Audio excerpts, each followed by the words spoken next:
the whole point of cities, I would argue it's our greatest invention, is that it is a machine for facilitating and encouraging social interaction. I sort of speculated that it was the mathematics and physics of these networks that are leading somehow to these extraordinary scaling laws, because they're extraordinary, because they're so antithetical to one's naive view of natural selection. But the rise of authoritarian leaders has also led to a curious rejection of science, or rather is the idea that you can pick and choose what you believe in.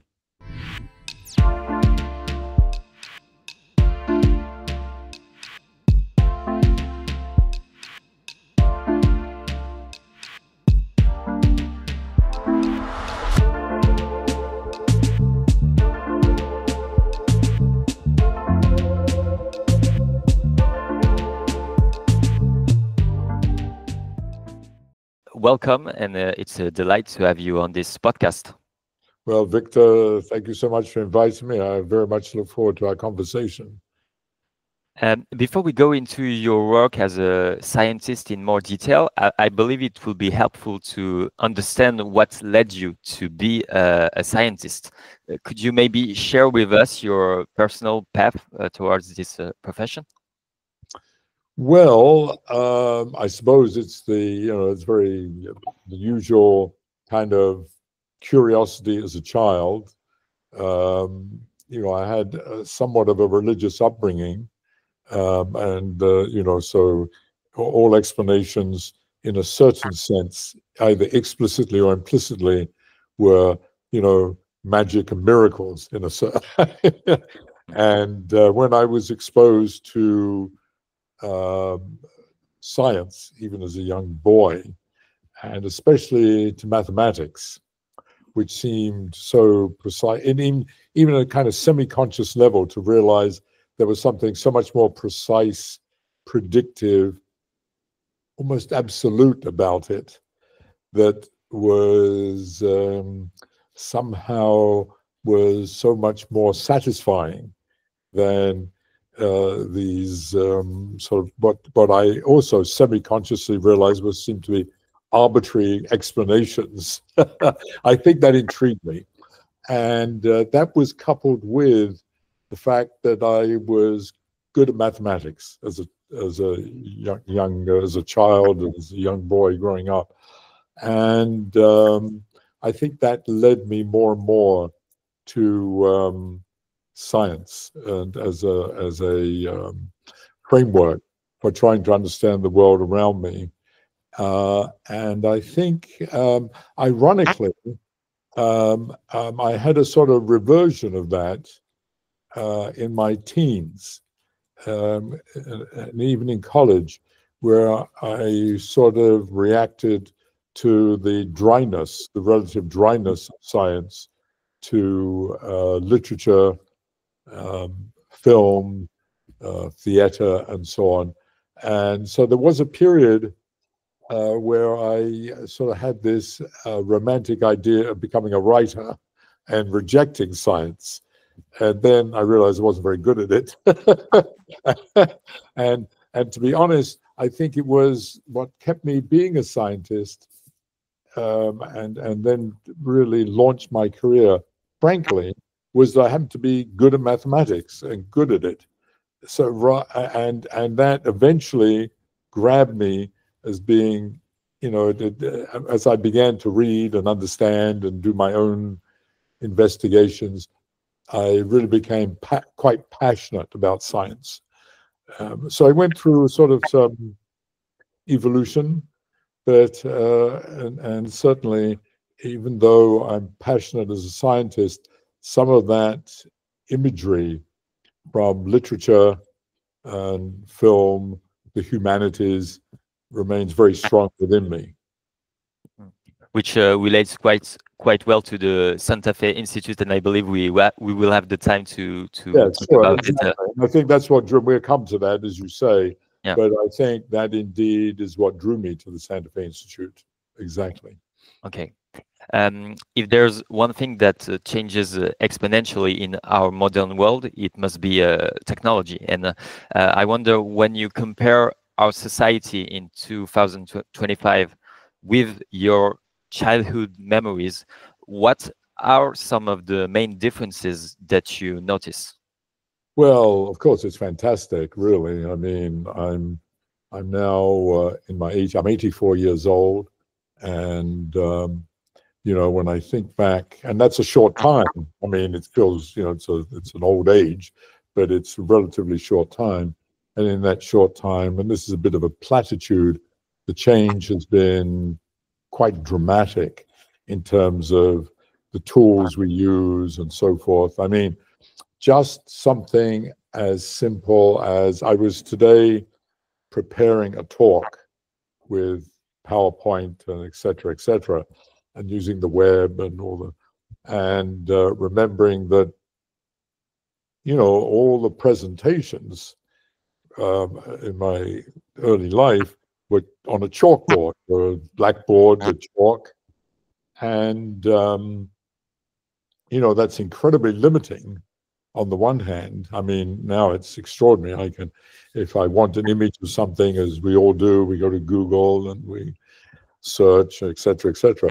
On the other, and the talk that I will give has much more imagery, and I can go back and forth. And you know, I'm not much of a whiz kid at that, but you know, relative to 60 years ago, it's quite extraordinary. However, and again, this is a bit of a platitude, there's something really wonderful about a chalkboard talk, because it resonates with the pace, the natural pace of life, that you're writing on the board, people can follow it, you can, and they can see you thinking, people can see you thinking.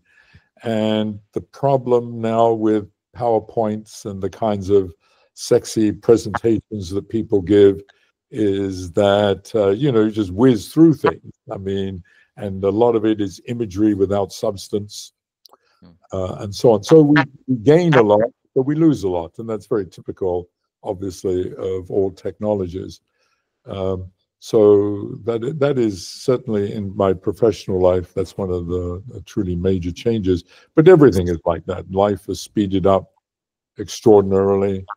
And maybe we will come back and talk about that, because I think that's one of the biggest issues that, or one of the biggest consequences of the huge changes that have taken place. And one of the things that I think is having far greater consequences than most people recognize or are willing to admit. That namely, the accelerating pace of life, the feeling of being out of control. I'd like us to move towards one of your most fundamental work, which is about the underlying mathematical laws that govern the scaling of cities and many other things. Sure. You chose the name Urbanocene to define our time. Mm-hmm. Could you explain why? Yes. I mean, everybody's familiar with the fact that beginning about 10,000 years ago, maybe 10 to 15,000 years ago, when we developed language, discovered agriculture, and then those two extraordinary changes have led to modern society, because on the one hand, language allowed us to communicate and to start taking advantages of economies of scale and so on. And agriculture meant that we didn't have to hunt and gather. We didn't have to be always on the move. We could form sedentary communities and therefore ultimately cities and so forth. And very slowly, more and more cities grew. And of course, then the beginning, that grew relatively slowly for the next 10,000 years or so, until, of course, the Industrial Revolution. And the Industrial Revolution, where we took advantage of, we sort of exploited fossil fuels, and at the same time so to speak, invented capitalism, free markets, entrepreneurship, and so on. That combination was so extraordinary. Our post-industrial revolution, it's led to this extraordinary, faster than exponential expansion, not just of the population, but more importantly, in terms of what the question you ask, is the expansion of the built environment. And of course, that period has, depends exactly when you want to start, has been termed the anthroposphere, which namely the dominance of man over the planet. I like to use the word urbanosphere for the more modern era because, you know, one of the most extraordinary things that has happened, we have now created more artificial human material, you know, the stuff around us that we manufacture. We now have produced more of that than is the entire mass of the biosphere. So we've now overtaken the biosphere just in terms of all the junk that we produce, the junk being everything from, you know, the Eiffel Tower to my iPhone to, you know, trinkets that my grandchildren play with. And if you add all that up, as I say, it's bigger than the entire mass of the biosphere. And so I like to use the word urbanosphere because the planet now is sort of dominated by cities. And I was very struck, and I came to the term because of the picture that everybody's familiar with of the night lights of the planet taken by a satellite. And you see, you know, this extraordinary picture of the night lights of the planet. And that, of course, all represents urbanization. That is urbanization. And that urbanization and those night lights then represent the burning of the planet, the burning of the surface of the planet. We're just simply burning the planet up. That's because it's all fueled by fossil fuels. And so I like the word urbanosphere, the urbanosphere or the urbanoscene for this period because of this extraordinary dominance of material over organic material. Mm. And I wonder, how would you define a city? And is a city some kind of an organism? Yes, a city is, there are certain aspects of a city that are, that you consider much like an organism. And in fact, much of my work has shown that it's more than just a metaphor. I mean, people have used life, organisms, as metaphors for cities in many ways. I mean, the DNA of the city, for example, the ecology of urban development and so forth. You know, we use these words, and but it's much more than that. I think to a large degree, cities are like organisms, like us. However, they do something more. And that's what makes them so fascinating. Cities have this, because of our social networking and the way, in fact, what you and I are doing now, communicating,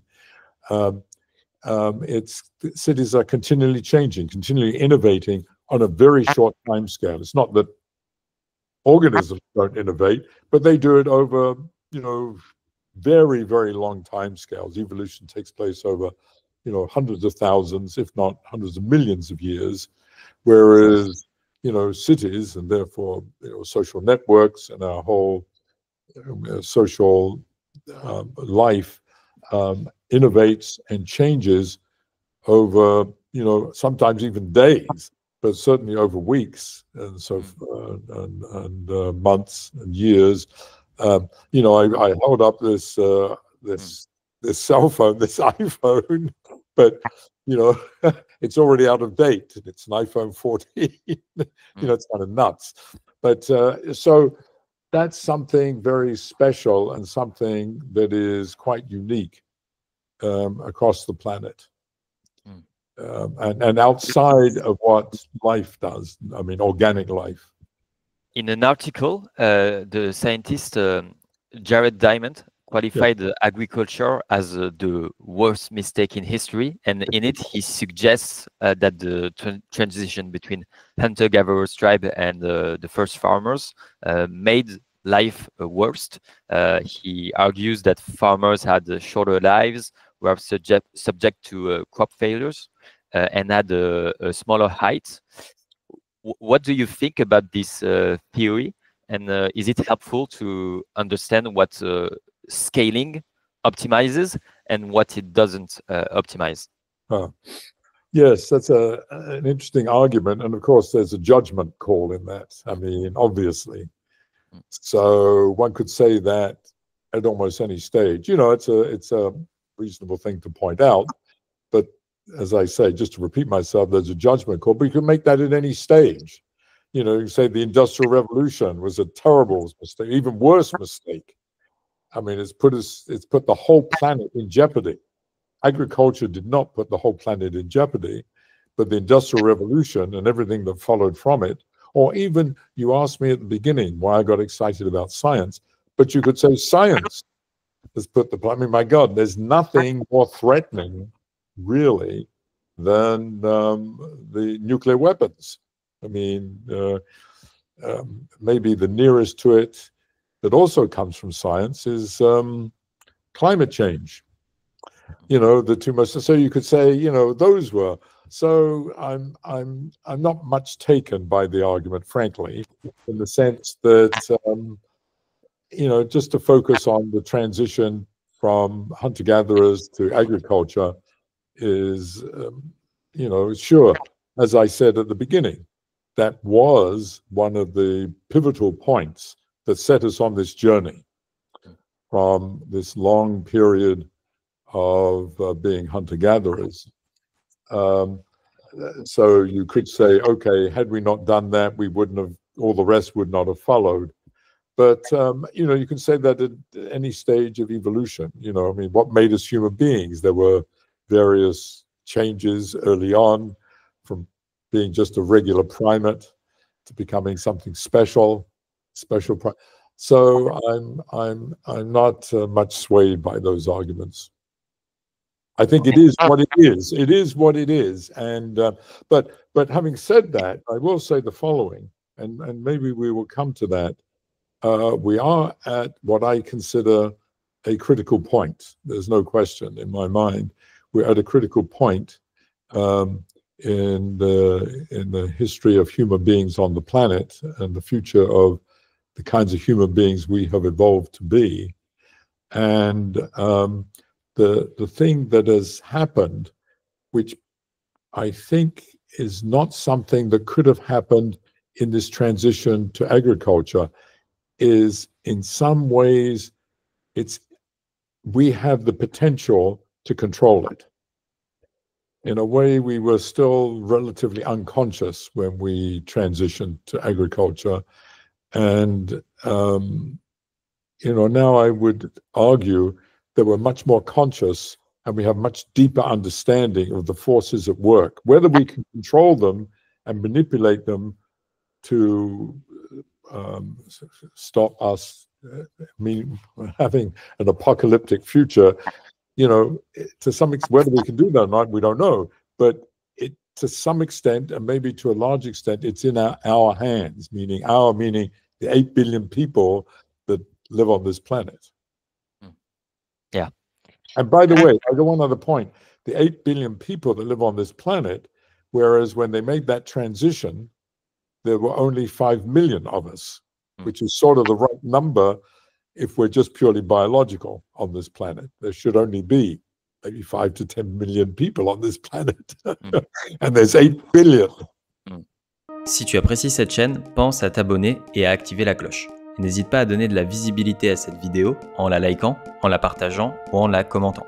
La Fabrique Sociale est un média indépendant et a grand besoin de soutien financier. Si tu en as les moyens, n'hésite pas à faire un don sur ma page Tipeee.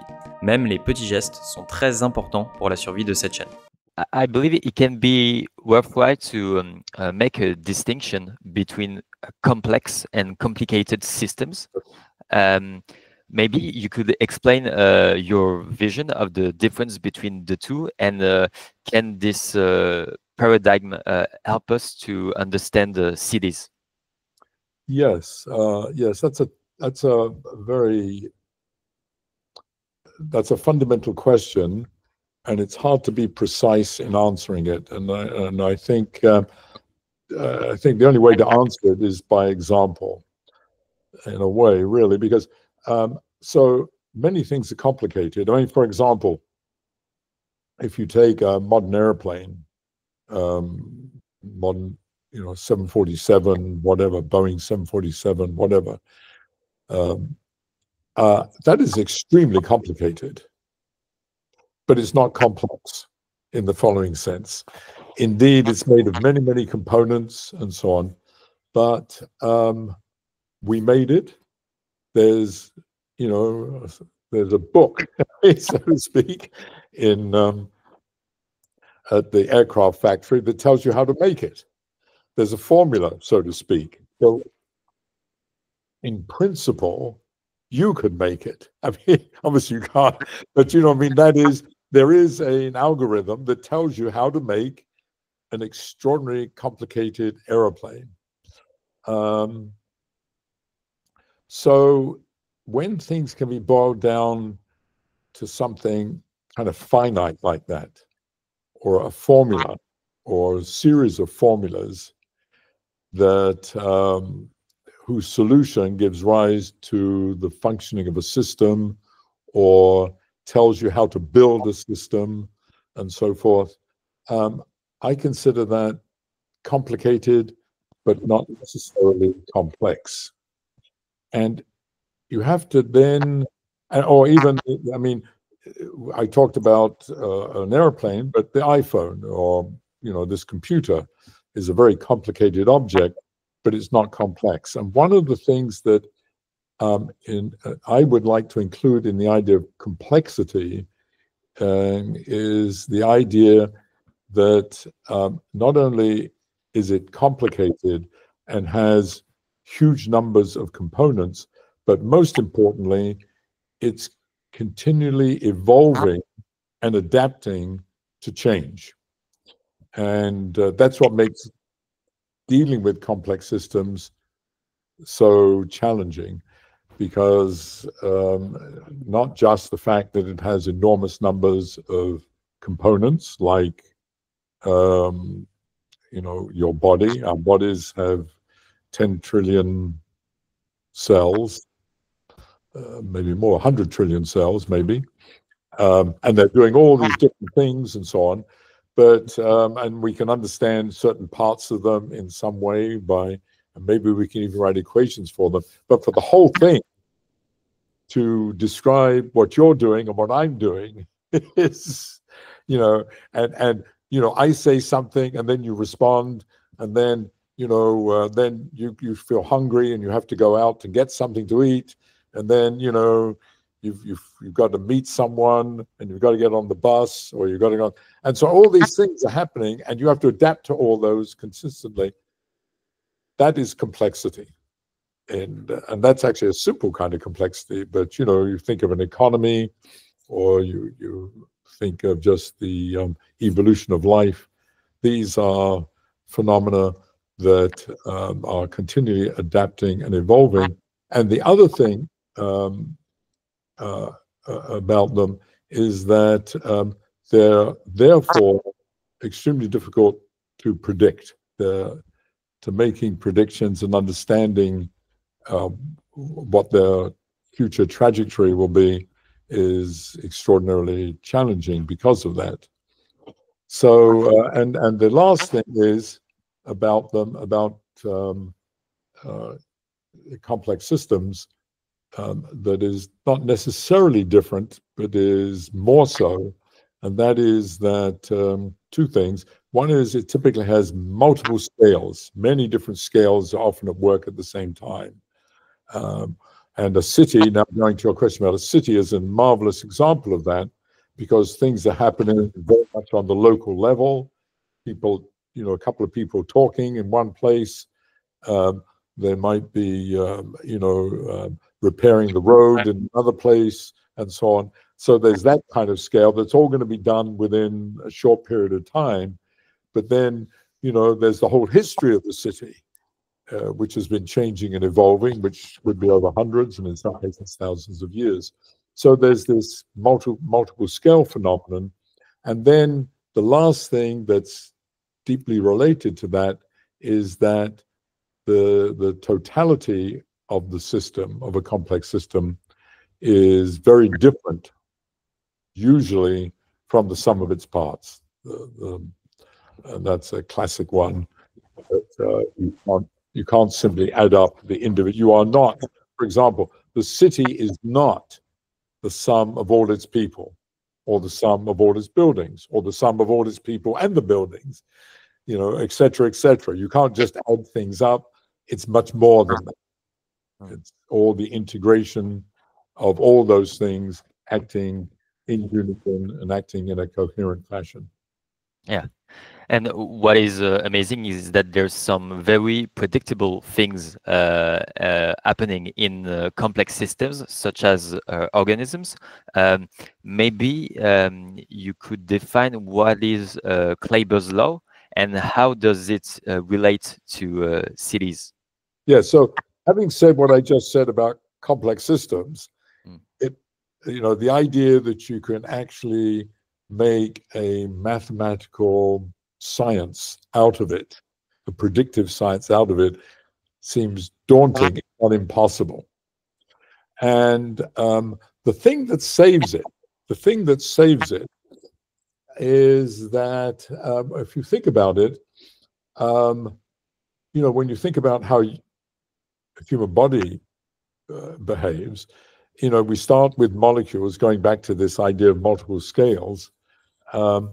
You start with molecules producing something called ATP. It's a chemical that is your currency of energy. That's how your energy. So there's these little things called respiratory complexes within inside mitochondria, which are inside cells. So you have about 500 to 1,000 of these little respiratory complexes, these little engines producing this chemical, which is your energy, 500 to 1,000 of those inside a mitochondrion.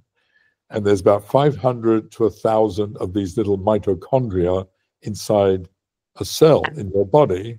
And then there's 100 million of those cells that make up your body.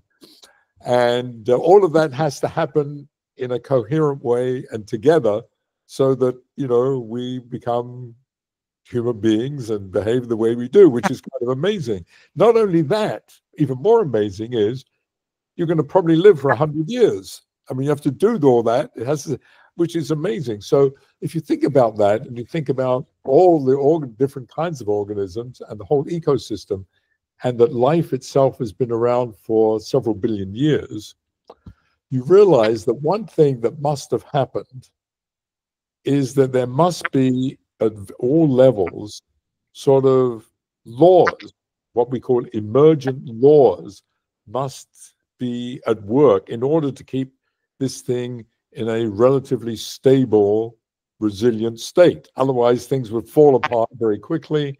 We'd all, you know, we couldn't be who we are, and things couldn't be what they are.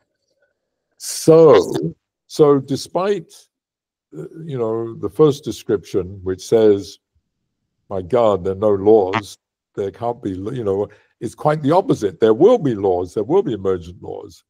And so that's my preamble to answering your question, which is Kleiber's law. So Kleiber was a biologist in the 1930s and was studying, among many other things, metabolism. And he came up with an extraordinary law, actually, in the early 1930s, which is, how does metabolic rate, roughly speaking, how much energy or how much food does an organism need per day to stay alive? How does that change as you go through all various different animals? And in particular, just let's stay with mammals for the moment. How does that change? And he discovered that despite what you might naively think, it behaves in a very simple, systematic way. So so on the one hand, you might have thought there would be, as I say, no law, because every animal has its own unique evolutionary history. I mean, that's the whole point of Darwinian evolution by natural selection, that everything has a unique history. Everything is historically contingent and dependent. So therefore, and that's why everything looks so different. That's the origin of diversity, the extraordinary diversity of nature. So you might have thought that if you started measuring things like metabolic rate, how much energy does each one of these need to stay alive, since they all have unique histories, if you plotted them on a graph, the points would lie all over the graph, reflecting their evolutionary history. Well, what Kleiber discovered was quite the opposite. They all fit on the same line. And in fact, the line was extraordinarily simple if you plotted it logarithmically, meaning if you go up by factors of 10. So instead of plotting 1, 2, 3, 4 for the mass of the animal, you plotted 1, 10, 100, 1,000.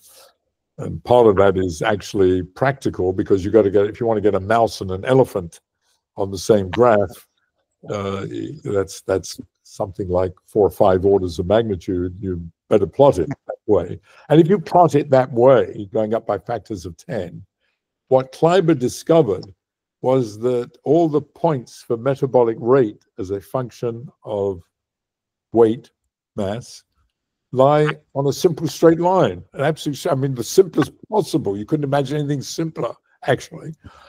And here it is, the most diverse and complex phenomenon in the universe, and yet here's something is about as simple as you could imagine. And not only that, he discovered that the slope of that line was very close to the number 3/4, 0.75. And that was also weird. Where does this number come from? And on the one hand, you might have said, well, forget about evolution and all the things I said. If you just think of taking an organism and doubling its size, looking at some mammal that's twice the size of another, it has twice as many cells.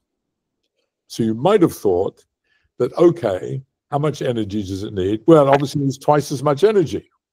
And if it's 4 times bigger, with 4 times as much energy, namely, it would just be linear. You just plot that thing, be a straight line, yes, but it would be a slope of 1. And here it was 3/4, which meant actually something quite profound, that the bigger you are, you need less energy per gram of tissue or per cell to stay alive. So the bigger you are, the more efficient you are. So this was Kleiber's law, this 3/4,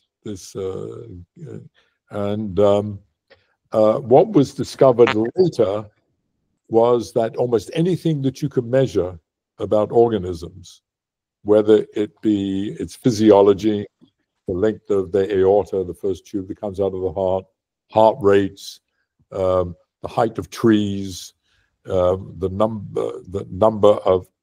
amount of RNA in each cell, the diffusion rates. I mean, anything at a microscopic or macroscopic level, anything about physiology or about their life history, meaning how long do they live? How long do they take to mature? How many offspring do they have? Any of these things, remarkably, all of them, when you plot them in this logarithmic way, have straight lines, like in the original Kleiber's law, and they have slopes that are simple multiples of 1/4. And that came later, but a lot of work was done in the post-Kleiber's discovery, and certainly into the 40s and 50s and 60s. And then it sort of got almost forgotten because of the molecular DNA revolution and the focusing of biology on the microscopic and molecular, and to some degree forgetting about the macroscopic and the systemic aspects of life, which for many of us is the most important, actually. Certainly, viscerally, in terms of our own lives, I mean, most of us don't care about our molecules and cells. But anyway, so that's Kleiber's law. And that's, by the way, that's what got me excited about biology. And I very slowly switched careers from doing high-energy physics, quarks and gluons and dark matter and Higgs particles and all these marvelous things, to trying to understand these scaling laws. And could you maybe talk about how does this law, biological law, relates to the scaling of cities? Oh boy, yes, yes. So as I said, these, there are these scaling laws. Just to repeat what I said, first initiated by Kleiber, and then all these others that followed, and I don't know, there's probably 50 of them. I mean, there's probably more, I don't know. And they all have this same character. So the question is, where do they come from? And what the hell is this number 4 doing? It's kind of amazing. I mean, 4 is the number of the biosphere. I mean, that sort of pervades it, it controls it, it constrains it, and so on. Why? So I got very intrigued by that. And to cut a long story short, I focused on the problem of any complex system, and this does relate to cities, that if you have this huge number of components, this huge number of customers, huge number of cells, huge number of individuals in a city, whatever it is, there's a huge challenge of how do you support, sustain that enormous number. And we know how we do it. It's all sort of obvious. It's all done through networks. And if you could think of yourself as just a bunch of networks. So just take a human being. We're a cardiovascular system. We're a renal system. Even our bones are a network. Our respiratory system of our lungs, our neural system of our brains, they're all these branching networks. And what they do typically is they have a macroscopic source, like our heart, and then they start bifurcating, or more than they start making like a tree. A tree is, of course, a very good example. And those branches go down, and within our bodies, of course, in our cardiovascular system, they end up with capillaries, and those capillaries feed cells. That's how we stay alive. That's the system that keeps us functioning. And again, to cut a long story short, I sort of speculated that it was the mathematics and physics of these networks that are leading somehow to these extraordinary scaling laws. And by the way, I didn't emphasize, I said it, I think, but I just want to go back and emphasize the word extraordinary, because they're extraordinary because they're so antithetical to one's naive view of natural selection, which is that everything is arbitrary and chaotic. I mean, that, you could have anything. It's just a lot of accidents happen in the history of evolution. So you could end up with anything. And so why there's no order? Why would there be any order? That's so, and here, I try to give an argument that there should be order because of resilience and so forth, and stability and sustainability. But in fact, there is extraordinary. The order is even more extraordinary than one might have thought. Anyway, so I speculated that order and these emergent laws are all related to the physics and mathematics of these networks. So one has to think about these networks then in more, so to speak, universal terms, that their properties, whatever they are, sort of transcend the evolutionary design of, or the design that has evolved for animals, for each animal, by natural selection, that it somehow has to transcend that, because these quarter power laws work for trees and for mammals, which are completely different. I mean, they're so somehow whatever the properties of these networks are, they better transcend that huge difference. So the properties, I'll just say them very quickly. Sure. I won't go into in any detail, but they were things like the one that allows one truly to make progress is the idea of optimization, which is a little bit antithetical to biology, and many biologists don't like it, don't like the idea of optimization, namely that these networks have evolved to optimize something, and in particular, for example, for us, us meaning mammals, they have led to the amount of work your heart has to do to pump blood through your circulatory system to feed cells, to keep you alive.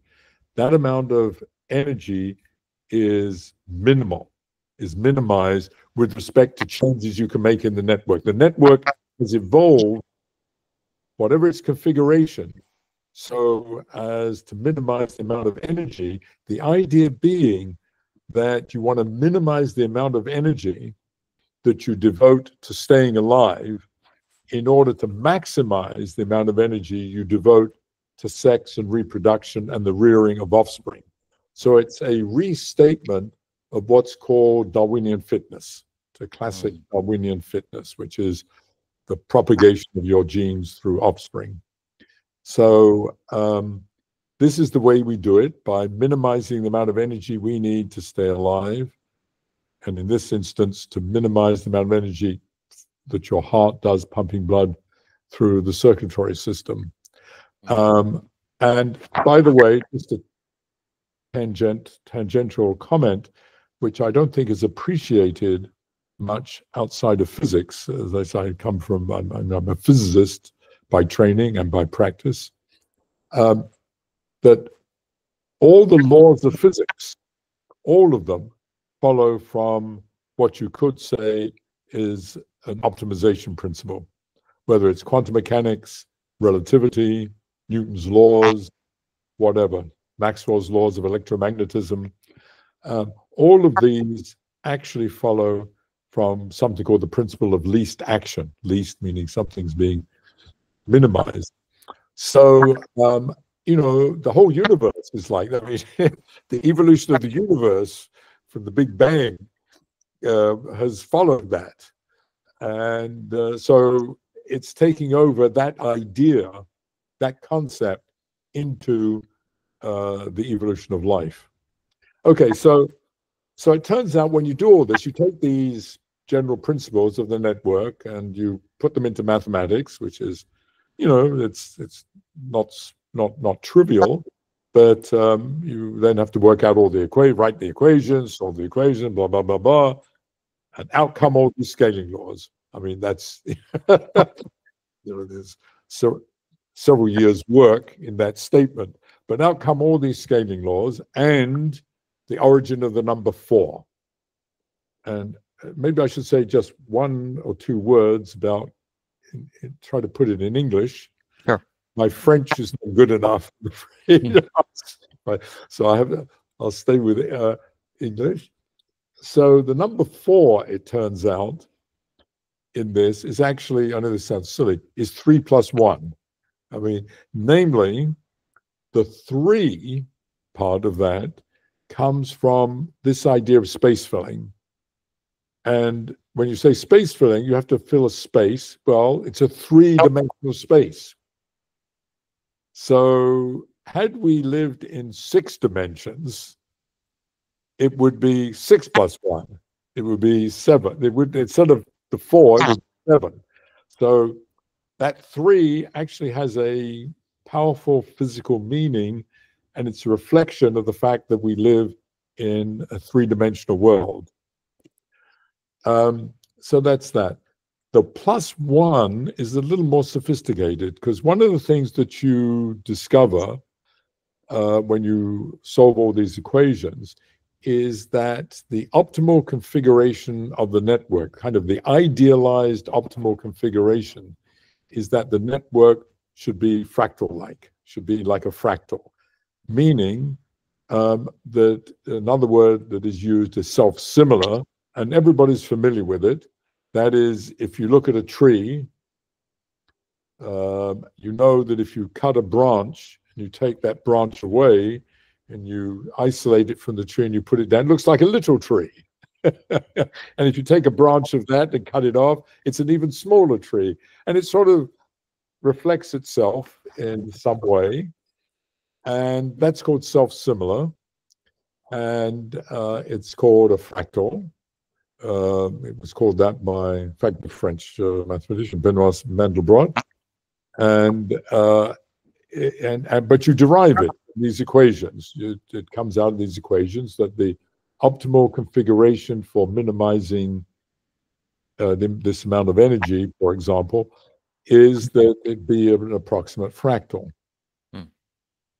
And one of the marvelous properties of a fractal is that, and I know that this, like, it's hard to put this, to make a simple argument, but is that the system, this is one of its marvelous properties, that self-similarity, is that it behaves as if it's in a higher dimension. So the example that I like to think about is that of a sheet. You know, a sheet, you know, it's like on your bed, is thought of as 2-dimensional, right? I mean, it has almost no thickness, ideally. So let's suppose, so what does that mean? That means if you double the size, you get, you know, it goes, if it's a square sheet, it's 1 by 1. I suppose it's a sheet, 1 meter by 1 meter. And now you make it 2 meters by 2 meters. It goes up by a factor of 2 squared, 4, and so on.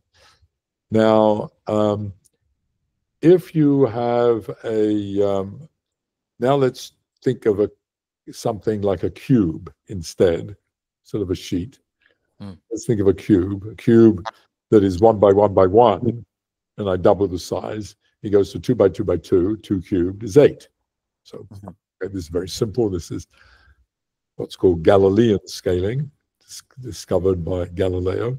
You want to do a washing, and you have a wash tub, you have a washing machine, which is a volume, and the volume goes up as a cube. If I double the size of my washing machine, I can get 2 cubed, 8 times as much laundry in it as I did before. Now I take a sheet, and I'm going to wash sheets, and I want to really get as much sheet in that washing machine as possible. So I stuff the washing machine full of sheets till it's completely full.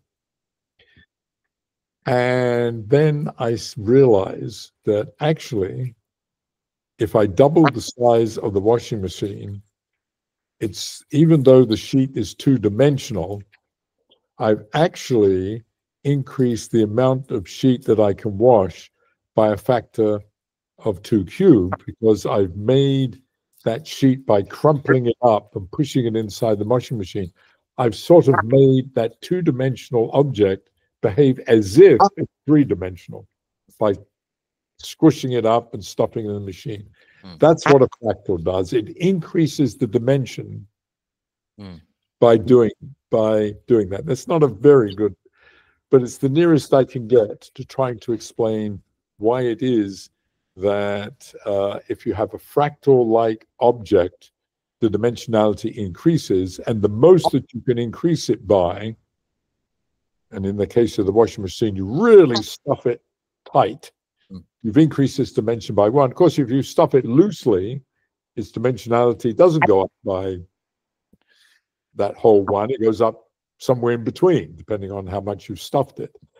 So we have maximized that inside our bodies. We have maximized it. And so I forget the numbers, and I'm probably going to get them wrong, but we've done it in such a way, for example, I think that the length of our circulatory system, if you took all the tubes inside your body of your circulatory system and you laid them end to end, I think they would easily go from Los Angeles to New York and back again. And I think the size of your lungs, which are also a fractal, which sit just, you know, small inside your chest, are bigger than a tennis court. So it's a fantastic way of increasing the effectiveness of some physical object within a small space. And that's what we do. And that's what life has taken advantage of to be so optimal and be so efficient. So that's the number 4. That's why this number 4 occurs so ubiquitously. So that sort of thing, I won't go on about the, I mean, it has extraordinary consequences now, that, and maybe we can come back to it. But you had asked me, the real question you'd asked me, and I went on a long detour, was its relation to cities. Yes. So the relationship is that the similarity is, of course, that cities are also network systems. I mean, it's sort of obvious, except they're sort of more two-dimensional than three-dimensional. They, you know, the roads, the railways, the subway, the electrical lines, the water lines, the gas lines, and so on. They're all networks, and they're very similar in nature, of course, to the networks inside our body. They do very similar things. They're transporting energy and information. But, and now we come, and that part of life is very similar to biology. That part of cities is very similar to biology. And in that sense, the metaphor of a city as an organism is a very, very good one. However, the city has something much more than just those physical networks. The city has something that we don't quite have. We have a version of it, but it's much more static. And that is, we have social networks. That's what we're engaging in now, so we're not in a city. But that people, in fact, the whole point of cities, the whole reason that we have cities, and in fact, I would argue it's our greatest invention, is that it is a machine for facilitating and encouraging social interaction. It's to bring people together, to interact and talk in order to create ideas, to innovate, to create wealth, and thereby increase quality and standard of living for everybody. That's sort of in a nutshell, what a city is. And it does it through social networks. And the networks we described before, the biological ones, meaning the roads and the buildings and all the rest, are really a facilitator for getting people to do this. And the real essence of a city, I would argue, is not its physicality. Of course, it's crucial, obviously crucial, and is the thing that most people think about when you say city. You think of the buildings and infrastructure. But the real essence of a city is, of course, the social network of people, the interaction between people. And, you know, the idea is that you do it in order to bring people together so that A talks to B, B talks to C, C talks back to A, and we build on each other, and we are continually creating ideas. Now, of course, all of those ideas are sort of pointless and useless to anybody else. Mostly, I mean, you know, they don't go anywhere, or they're worried about how you're going to get home, or you upset at the football team you support, or something that but these are all be thought of as ideas, and try to understand something in various ways or deal with some problem. But the point about all that interaction is that it is positive feedback. It's continually building positive feedback. And the thing that's extraordinary, even though almost all of that we do has sort of very little effect collectively, occasionally it produces the theory of relativity or quantum mechanics or Google or an Amazon or a Toyota. That's how it happens, that's what it is. And so it's the essence of who we are.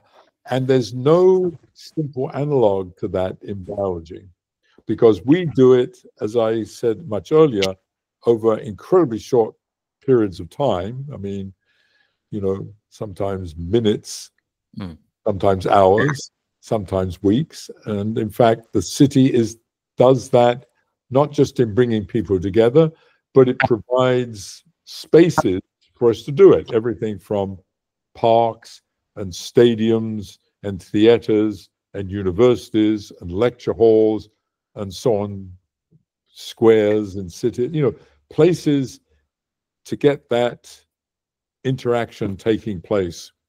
So that, and that's what a city is. But that all happens through social networks. So then we have this whole other, so cities now, unlike biology, are really the integration and tension between, on the one hand, their physical networks, which are, quote, biological, and their social networks in which information is exchanged.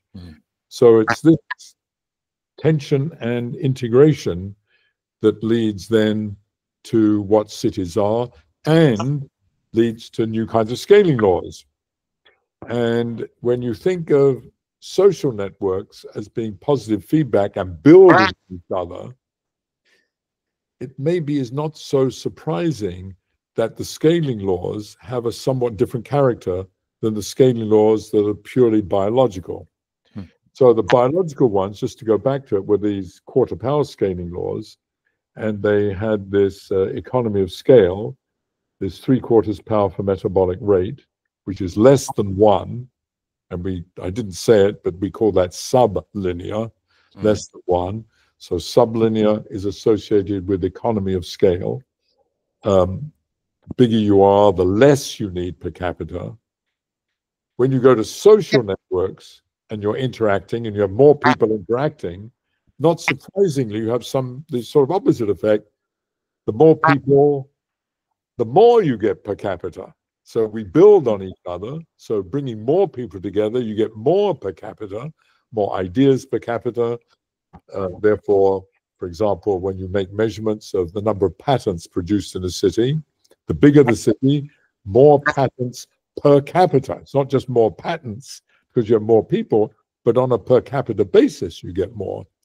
And that's true of everything that is socioeconomic. And that scaling is called superlinear scaling, to distinguish it from sublinear. That is, the exponent, which was I didn't use that word, the 3/4, the quarter powers, which are less than 1, the exponents now for socioeconomic activity are greater than 1, superlinear. And the typical number, and what is fantastic is that just as in biology we had this kind of universality of the 1/4, here we have a universality in socioeconomic quantities of the number 0.1, instead of 0.25, 0.15. So that, to put it in simple terms, if you, roughly speaking, if you double the size of a city, you don't just double the size of socioeconomic activity, you increase that by 15%, roughly 15%. So you get sort of this value added 15% more ideas, therefore more innovation, more activity. But you also get the bad things. you get 15% more crime, 50% more disease, because we're interacting more with each other, and so forth. So much better to be in a small town during COVID, during the pandemic, than it is to be in Paris, because you have less interactions per capita, and so you're much less liable to get COVID. On the other hand, for many things in life, job opportunity, more culture, more activity in general, much better to be in a big city. Much more exciting, and so on, because you have much more social activity. So you see that conceptually, in the big picture, it's the same. It's just that you get, it's a variation on the same theme. And that variation, it leads to dramatic differences. That is, that makes cities actually different than organisms, and with different consequences. I wonder, because you talked about the least effort principle, Yes. and today we face an obesity crisis, and also a crisis of sedentarity lifestyle, as we spend more and more time actually behind screens. Do you believe cities are increasing this sedentarity lifestyle? And if so, how could we build cities that are increasing physical activity? Yes, I wouldn't put it down to cities, of course. It is cities ultimately, but it's more this machine in front of me, as you already said. The fact that we have home entertainment, so to say. I mean, after all, going back to your one of your first questions to me earlier on about the changes that have taken place. When I grew up, the entertainment in the house was the radio. That's all we had, was a radio, and which is quite fantastic, actually, that you had to use your imagination so much more, which is interesting of itself. And if you wanted visual stimulation, you had to go to the cinema. It cost a lot of money in those days. You had to go to the cinema, and you went once a week to the cinema. And you had to go to the cinema, and you had to go out and walk and get on, so you had activity actually going. Now, of course, you not only, it doesn't matter where you go, you carry this thing around, and now you have you have a cellular phone that can do exactly what this does, pretty much, and you have it, everywhere you go, people are just watching their phones. And watching the show, the idiot show they're involved in, or whatever, and that's who we are. So it encourages, I would say that it's sort of obvious that the internet revolution and the electronic revolution has certainly encouraged sedentary behavior, and even to the extent that you don't have to go out to get your food. You can order your food and get it delivered to your house, every meal, if you wanted to.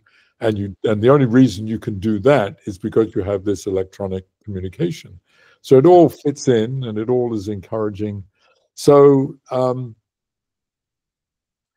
that can only change if there's some cultural phenomenon that changes it. I mean, that's something that, the technology encourages sedentary behavior, and it can only be that somehow we have cultural and political leadership that will get us to realize that we have to, for our own benefit, our own health, we better also do some movement, some exercise, and so forth.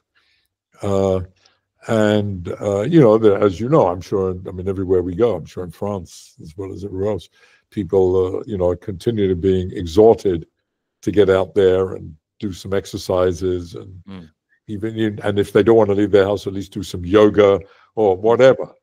But it's a huge issue. It's a huge issue.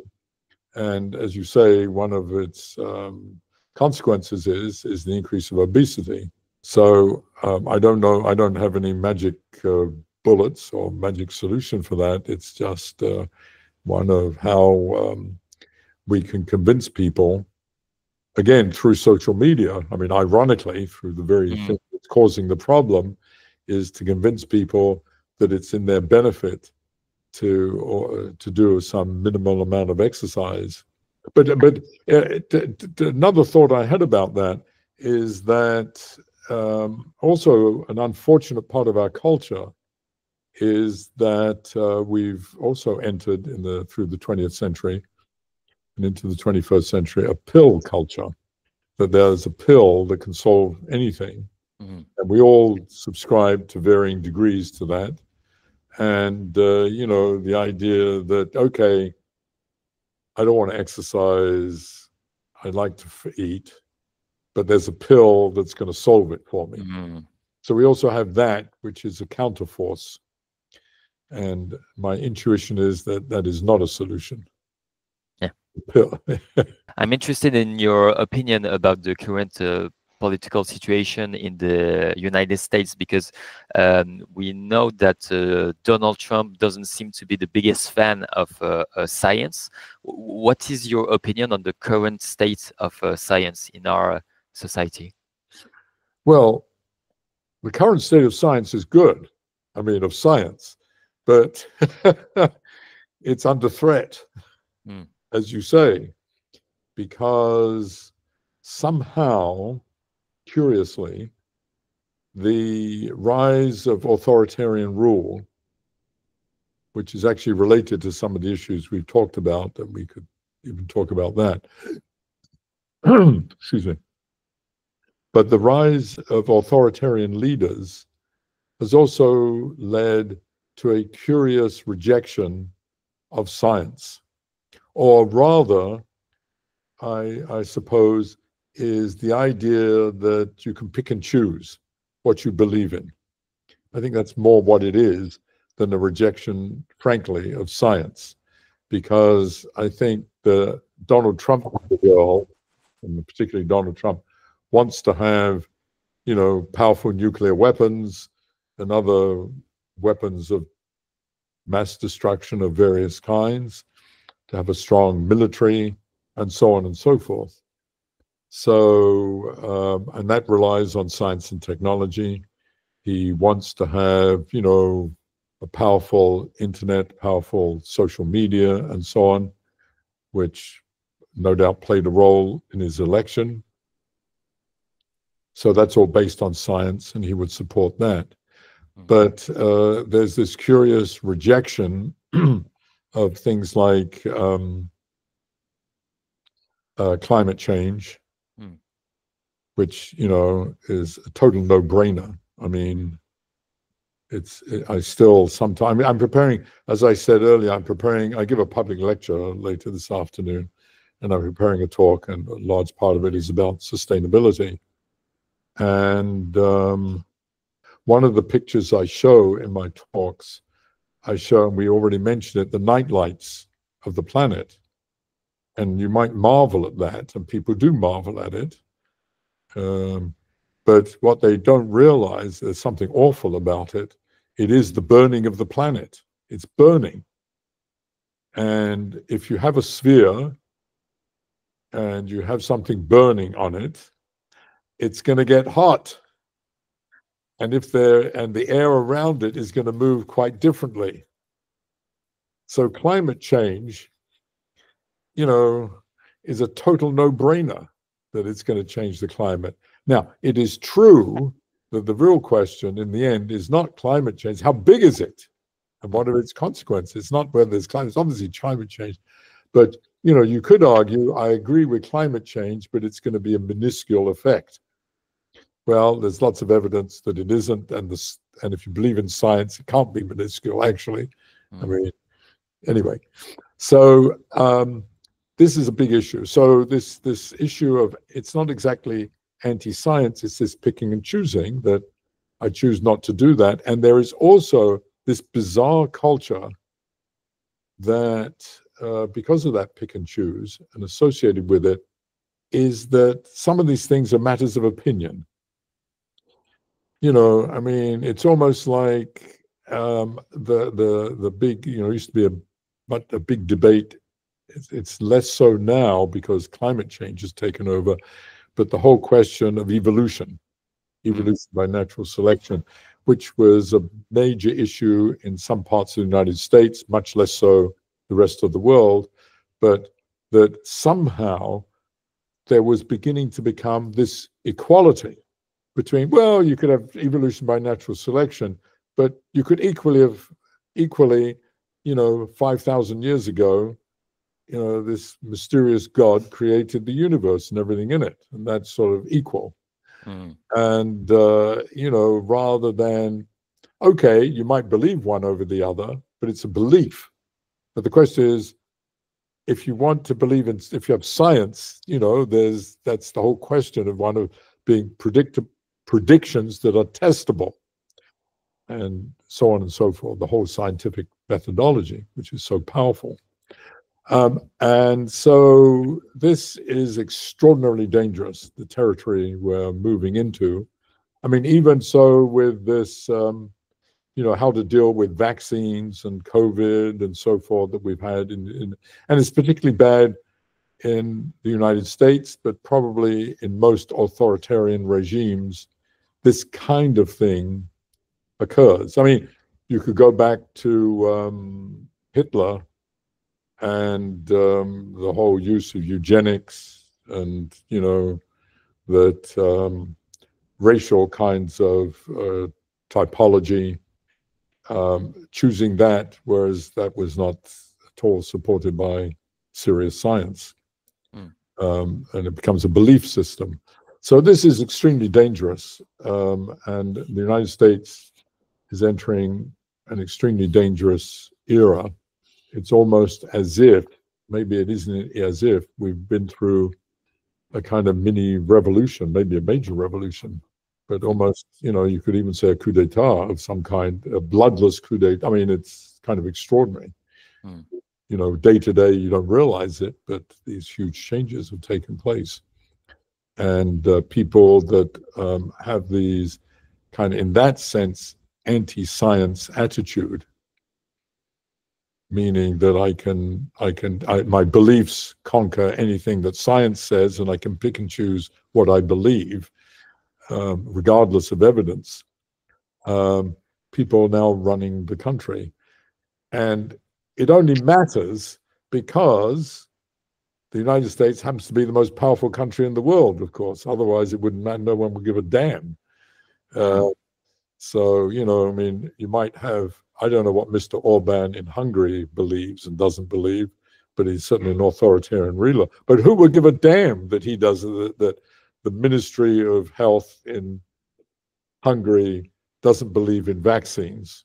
I mean, you feel sorry for the Hungarians, but the United States has this primary position in this moment in history and tends to influence the world. So for good or bad, I mean, and that's just the way it is. So this is extraordinarily dangerous, and many of us are very disturbed, obviously very disturbed and upset by it. And I don't know where that's going to go. I hope, obviously, that the amount of damage that's going to occur in the next 4 years can be reversed, and that the electorate somehow will reverse themselves in 4 years' time when they see the disaster that's occurred. Maybe even in 2 years. We have these congressional elections in 2 years, and if that changed things significantly, it would at least limit the powers. But it's a very dangerous situation when you have someone like this. By the way, equally dangerous, if not more so, I would say immediately, is the ignoring of law. I mean, it's just in violation of law, just ignoring what the law courts say. Well, of course, Donald Trump happens to be a convicted felon, so maybe that's not surprising. Anyway, it's kind of amazing. It's hard to believe it's for real. Yeah. It's the TV reality show that becomes the reality. I mean, it's like sometimes I think I must be making this up. you know, when you pick up, you know, I try not to read the papers now, like many people, because it's so frightening. But you pick up a newspaper and, you know, there's some horrible headline, but if you go to the 5th headline way down, it's just as horrible. There's something else that, you know, occurred. Yeah. Like, for example, a couple of weeks ago, way down, it would have got huge headlines before. English was declared the official language of the United States, which has never been, because it's for obvious reasons, given the history of the United States and so forth. Well, that's a big step. It's a symbolic step. Doesn't change anything, probably, really, but it's a huge symbolic step, and it would have been major, you know, just a few years ago. Now it sort of gets, it's so overwhelmed by all these other things. Yeah. So it's a very disturbing period, and we don't know where it's going to end. So yeah. To talk a bit about the Santa Fe Institute, which is a bit like an antidote to all of these dynamics. Yes, you've been able to spend time with Cormac McCarthy, arguably one of the best writers of all time. To me, yeah, his book Blood Meridian is the best book I've ever read by far, and which is interesting also is that McCarthy had deep insights about science, and he wrote 2 books, his 2 last books, that put mathematics at the forefront of his stories. Did his work had an influence on yours, and more broadly, how do you remember Cormac McCarthy? Oh my goodness, I didn't expect this. Well, Cormac was a good friend and a lovely but complicated man. Otherwise, he wouldn't have been a great writer, of course. It's very sad he's died, but he had a good life. And so, funnily enough, even though I was a very good friend of his, and I spent a lot of time with him, especially the last years when he was quite ill. I would try to go over there. Well, I would try to go once a week, but sometimes it'd be once a month, and spend time, because he couldn't get out, and spend a couple of hours chatting with him about various things. But I had mixed feelings about him as a writer, ironically. I would say to him, I mean, the violence just, I would challenge him about the violence. Okay. And he would just smile. But, you know, he was an interesting man in that he didn't, as you well know, he had the image of a recluse, of someone, you know, he wouldn't give interviews, he wouldn't talk to the press. He read only towards the end, those last years, there was 1 or 2 things. The first major breakthrough was when he agreed to be on with Oprah for The Road. And that was sort of the breakthrough, and then did 1 or 2 other small things. But mostly he didn't, which I think led many people to have the impression of this kind of misanthropic person, the hermit that never talked to anybody and so on, which was completely the opposite to what he was. He was a very social, congenial man, and he had this great love for science, and in particular physics, actually, but this great love for science and this curious love for the Santa Fe Institute. And so until he got ill, he would come in most days and go to seminars and things, certainly ones that were colloquia, which were less technical, and but he would hang around. And you know, one of the nice things about the Institute, we're small and we know each other pretty much, and we have very nice lunch times and tea times for gathering, and he would typically come, especially for tea, and he was very good at talking to the young people and so forth, and he made very good friends with several of them over the years. But he was a very but he had wide interests, and great interest, as I say, in physics, but in the history of physics as well. He loved to tell stories and anecdotes about famous physicists. This was one of his hallmarks, which was quite interesting in a way. It's just not what you expect, you know.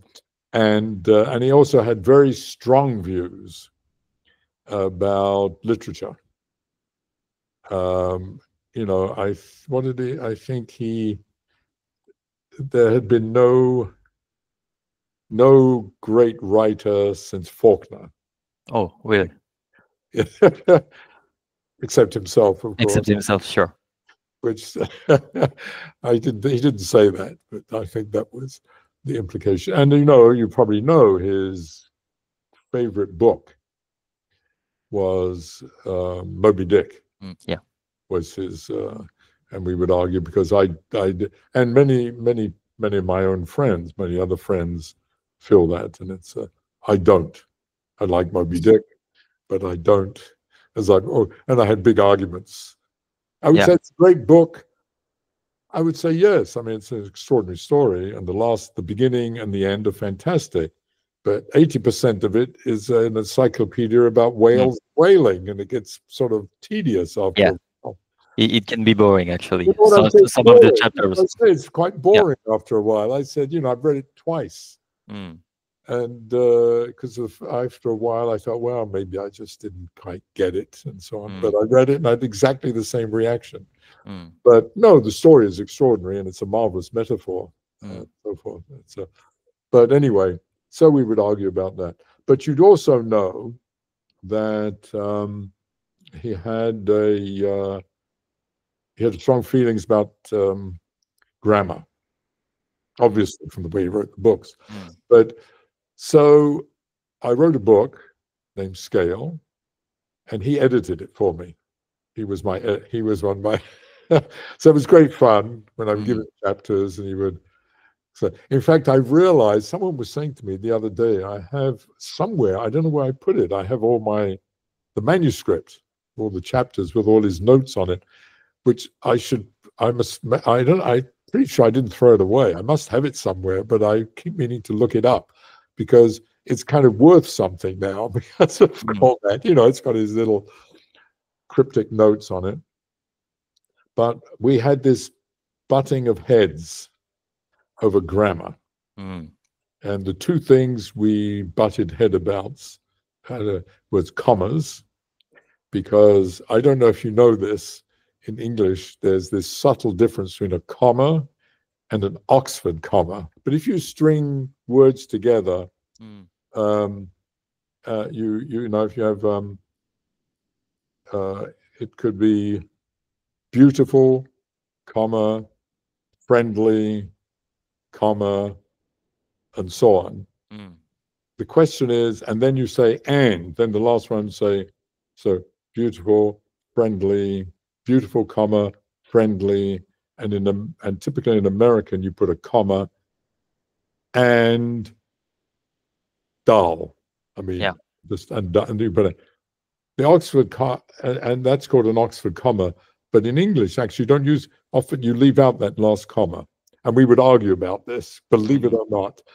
But he was right in the sense that he would catch me because I wasn't consistent. So we had big arguments about this. The other thing we had arguments about, even before I wrote the book, was the use of the semicolon. I don't know, in France, I suppose in French you must use it. Do you use a semicolon in French? Yes, we have it. Yes, you must have it. Yeah. I don't remember, but I like semicolons. And he hated them. He hated semicolons. Did he explain why? No, he just said it was useful. He didn't mind a dash. He said you can get away with it. I don't mind if you use a dash. And I said, what's the difference? Anyway, the thing I got him on was I would bring him, several times I have to remind him, I'd bring him a copy of Moby Dick.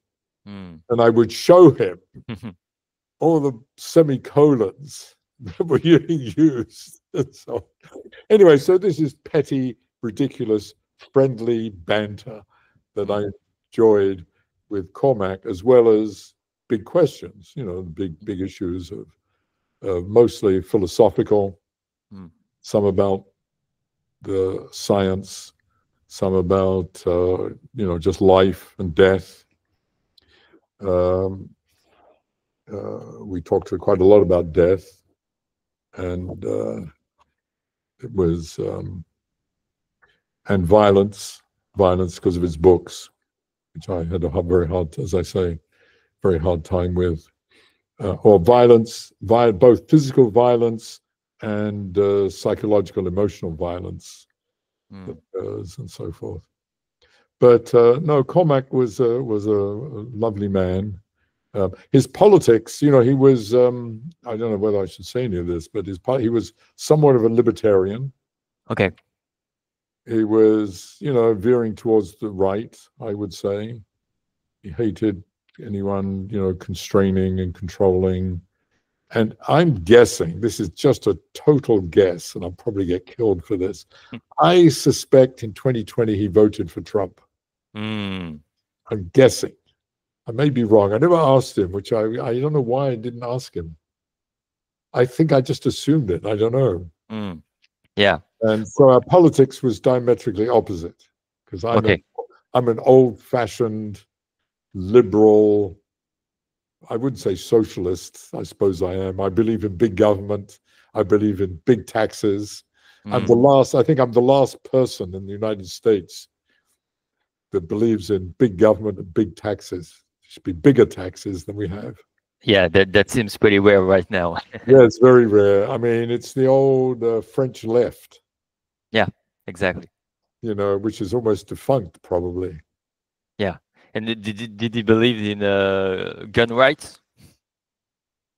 Yes, I think yes, he had guns, of course. Yes, for sure. But I think he was pretty sensible about it. I don't think, we talked about it and so on. He was pretty sensible. But, he didn't, the other thing that's good about, that was wonderful, that saved all this, he, so to speak, didn't suffer fools. That is, just because he might agree with them politically, if they were idiots, he didn't want to know. He had enormous respect for intellect, knowledge, and science. And I think he would have been appalled, despite whatever politics he might have held, by what's going on now. So, but anyway, it's interesting. It's going to be interesting. What his legacy will be, I don't know. But Blood Meridian may remain a classic forever, kind of thing. It may not. They're quite unique as books. Yeah. And the whole style is quite unique. Yeah, and since like there is some very deep metaphysical questions in his books, but you are also very interested in metaphysical questions. So my last question will be fairly simple. What do you think is the meaning of life? Well, so first of all, going back to the beginning of our conversation, in a certain sense, I got into science, got passionate about science, because I wanted to know what the meaning of life was. Realizing that it's, quote, metaphysical and a question without an answer. All you can do is have your own feelings and ruminate and speculate. So there are only two things that matter, as far as I can see. One is love, that make meaning to life, and the other is understanding. So love is just who we are as human beings, and the idea of love and respect and being collaborative to, love thy neighbor as thyself kind of idea, which I wish would actually permeate the planet.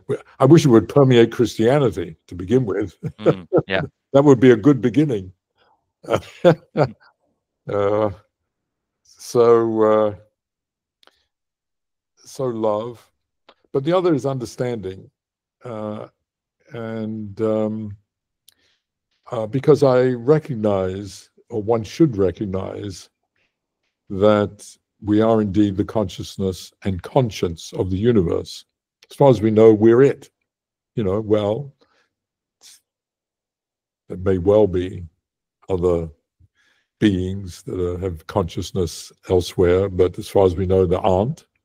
So we should act as if there aren't, in which case it's quite extraordinary that we are the only, this level of consciousness. Therefore, this level of being able to project into the future and to understand. And we are indeed, so I see as the meaning of life that we are the way the universe knows that it's the universe. Or the electron knows that it's an electron. They have no, the thing that's amazing about the rest of life, it has no morals, no ethics. It doesn't care. It can't think about its future. A dog doesn't know it's going to die. You and I do.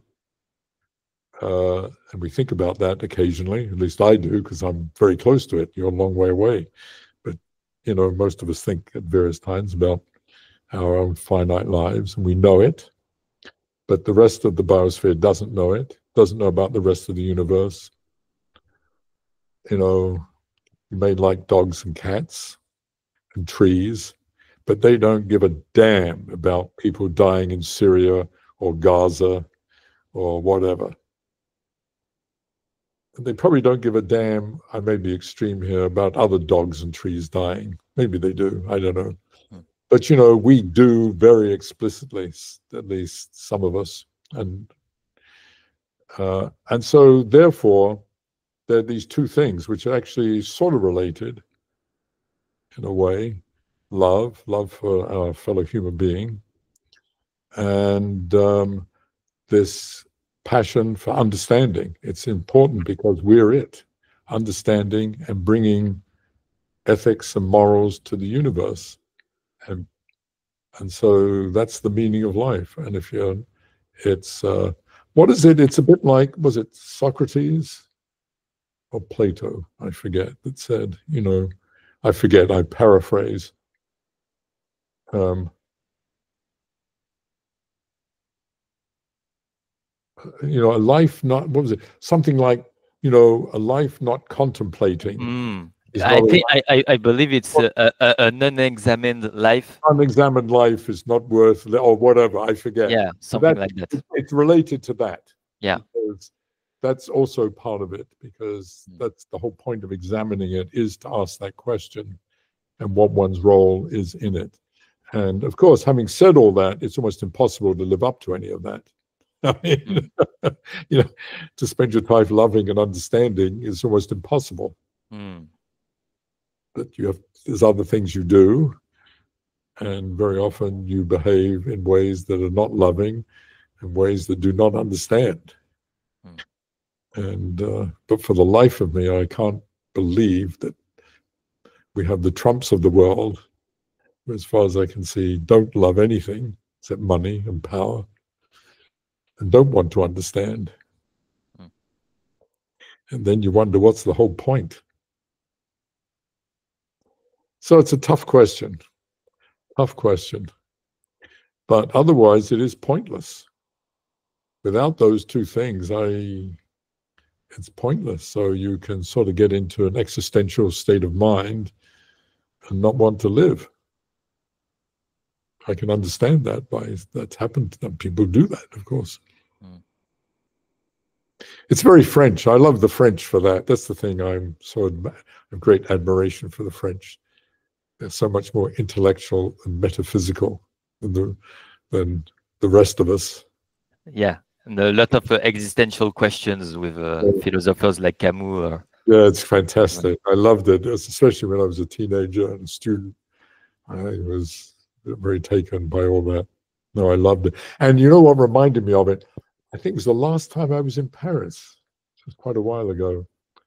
With my wife, we were wandering around, and I think, I don't know why, we ended up Saint-Sulpice. Is that that's a plus there? Picture. And there was, anyway, the point was, there was a poetry, there was this, the whole square was taken up by a poetry book fair. Oh, really? And I thought, my God, there can't be anywhere else in the world that would, well, they might do a poetry book fair, but it would be in some small little, this was enormous, with poets and publishers of poetry from all over France. I was so impressed. And it was, again, this representative of, this representation of France being interested in some of these deeper kinds of questions. It's been a thread of French thinking. Well, we must keep poetry alive, whether it's in France or whether it's at the Santa Fe Institute or... Yeah, exactly. And thank you so much for your time. It's been a real delight to have you. And I hope to see you soon.